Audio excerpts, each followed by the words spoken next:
Assalamu alaikum. This is a question on behalf of a non-Muslim brother. His name is Swaminathan. He's completed his bachelor's in information technology. And his question is, why is the Islamic world so sensitive to criticism? And why does Salman Rushdie or a European cartoonist receive death threat? The practice of fatwas to be more precise. Isn't there a better way to react to this? There should be. Sister asked a good question on behalf of a non-Muslim brother, that why are Muslims so sensitive to criticism? And in reference to Salman Rushdie, why are you so sensitive to criticism? Sister, every individual is sensitive. You show me one human being in the world who is not sensitive. But the sensitivity keeps on changing. The sensitivity keeps on changing. Certain things you are sensitive, certain things you are not. So everything, the levels keep on changing, each different individual. As far as the Muslims are concerned, we Muslims, we love our Creator Allah subhanahu wa ta'ala, and we love our Prophet Muhammad sallallahu alaihi wasallam. And our Prophet Muhammad sallallahu alaihi wasallam said that no Muslim is a Muslim until he loves Allah and His Messenger more than his own self. Loves Allah and His Messenger more than his own self. Now when we analyze the human being, some of the human beings love their children the most. There was research done that monkeys, they love their children very much. So the monkey was put in a well along with the child, and water was put. Water started rising up in that well. So the monkey picked up the kid and put in the arms. The water rose. It tried to save the child as much as the water kept on rising. Once it could not, it left the child and jumped out. So they loved the child a lot, but own life is more than the child. So left the child because the monkey could not jump along with the child. Just an experiment. Similarly, people like the children, they like their own life, etc. But as far as the Muslims are concerned, we love Allah and His Messenger more than ourselves. For example, if you abuse me, I would not like it, but I would not mind it. I would not like it, but I would not mind it. ठीक है, no problem. But if you abuse Allah and His Messenger, I would feel more hurt. It is not sensitive, it is because they are the closest to me. So to the Muslims, Allah and the Messenger are the closest. Even closer than our children, closer than our wives, closer than our husband, closer than our own life. So that's the reason what you should say, your question should be reframed, that why do the Muslims love Allah and the Messenger so much? You tell me one human being. You get the human being, if you abuse him, you won't mind. But if you abuse on his mother, he'll get angry. If you abuse in the name of the mother, they get angry.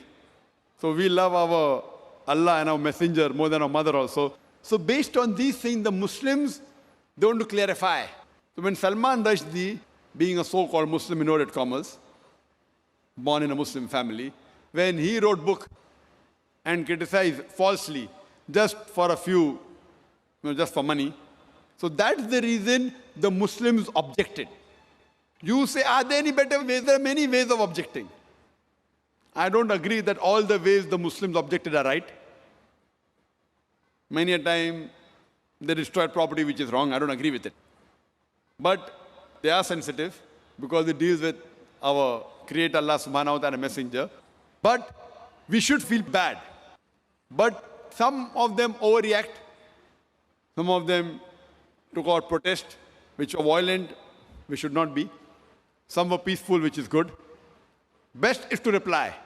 And if you hear my talk on, is religious fundamentalism a stumbling block to the freedom of expression, I have given details. What did Salman Rushdie do? And how did he write the book? And the first country that banned the satanic verses was which country? India. Shri Rajiv Gandhi, at that time was the Prime Minister. He banned that book, Satanic Verses, in India. The first country to ban it. And I appreciate him. But unknowingly, he did not know that in that same Satanic Verses, besides speaking bad about Prophet of Islam and Allah subhanahu wa ta'ala, he even spoke bad about Sita and Ram. Sri Ram, which people, when they read the book, they may not realize, they just superficially read it. And imagine, I'm asking the question to the British government. A few years back, there was an American author, writer, who uses a four-letter word for Margaret Thatcher's policies. Margaret Thatcher's policy. Four-letter word, father, uncle, cousin, king. And they banned him from coming to UK. Why? He uses the four-letter word. This Salman Rushdie,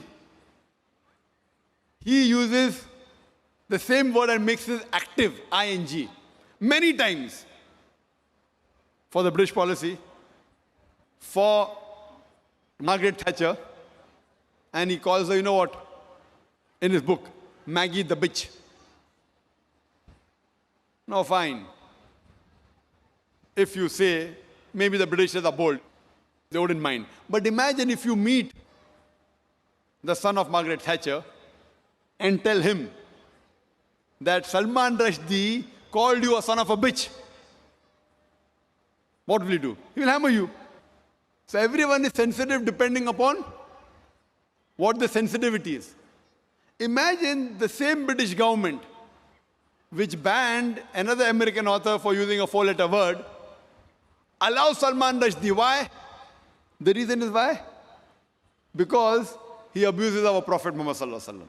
So because he abuses the Prophet Muhammad Sallallahu Alaihi Wasallam, they can digest the same four-letter word for Margaret Thatcher because he abused the Prophet of Islam. So this is how the policies keep on changing. So what we realize that in Islam, there is freedom of expression, the freedom of speech, but it should not go beyond the limit. It should not hurt anyone. And it should be with proof. If it hurts anyone and if it's logical and proof, it's different. But you cannot malign anyone. Maligning and backbiting is not allowed in Islam. So based on that, the Muslims, because Salman Rushdie, he maligned and he abused our Prophet ﷺ, that's the reason the Muslims felt bad and they agitated, which agree with it. And if we analyze, in most of the religions, the punishment for blasphemy is high. Whether you read the Bible, whether you read the Hindu scriptures, whether you read the Quran, and this we consider as blasphemy. That's the reason the Muslims were angry and we were sensitive because he spoke against to something which we love much more than our life. Hope that answers the question.